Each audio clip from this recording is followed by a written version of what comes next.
Chicago کے مزدور اور قربانی کا دن، یوم مزدور کی کہانی۔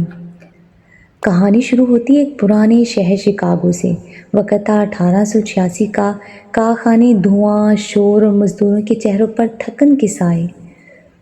یہ وہ لوگ تھے جو صبح سے شام نہیں بلکہ شام سے رات تک کام کرتے تھے، 12 سے 16 گھنٹے روزانہ، نہ چھٹی، نہ آرام اور نہ ہی عزت۔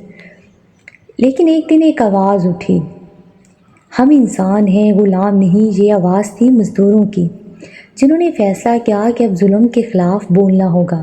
انہوں نے اعلان کیا کہ اب صرف 8 گھنٹے کام ہوگا، باقی وقت آرام اور اپنے خاندان کے لیے۔ 1 مئی 1886 کا دن آیا۔ لاکھوں مزدور امریکہ بھر میں ہڑتال پر چلے گئے۔ ان کے ہاتھوں میں تختیاں تھیں جن پر لکھا تھا 8 گھنٹے کام، 8 گھنٹے آرام، 8 گھنٹے اپنی زندگی۔ شکاگو میں ایک جگہ جسے ہی مارکیٹ کہا جاتا ہے، پرامن احتجاج جاری تھا، لیکن اچانک ایک بم پھٹا، پھر گولیاں چلیں، خون بہا اور کئی بے گناہ مزدور شہید ہو گئے۔ اس کے بعد کئی مزدور رہنما گرفتار کیے گئے، بعض کو جھوٹے مقدموں میں پھانسی دے دی گئی، لیکن ان کی خاموشی گونج بن گئی۔ 1899 میں دنیا نے اس قربانی کو پیش کیا۔ انٹرنیشنل سوشلسٹ کانگریس نے فیصلہ کیا کہ ہر سال 1 مئی کو ان شہداء کی یاد میں یوم مزدور منایا جائے گا۔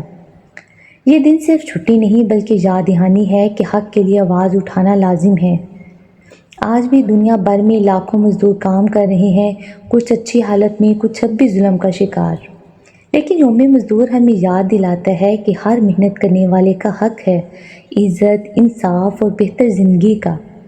تو جب بھی آپ کسی مزدور کو دیکھیں، صرف سلام نہ کریں بلکہ دل سے عزت بھی دیں۔ یہ دن صرف تاریخ نہیں، یہ ایک عہد ہے کہ ہم محنت کی قدر کریں گے اور خاموش مظلوم کو آواز دیں گے۔ محنت کے چراغ جلتے ہیں خاموشی کے دیسوں میں، آوازیں دبتی رہتی ہیں فیکٹریوں کے نعروں میں۔ سورج سے پہلے جاگے تھے، پیاسے تھے اور ننگے پیر تھے، پھر بھی ہنستے رہتے تھے وہ گرد آلود چہروں میں، جن ہاتھوں میں چھالے تھے پتھر توڑ کے ہنسنے والے۔ ہم نے کبھی دیکھا ہی نہیں ان کو عیدوں میں، میلوں میں۔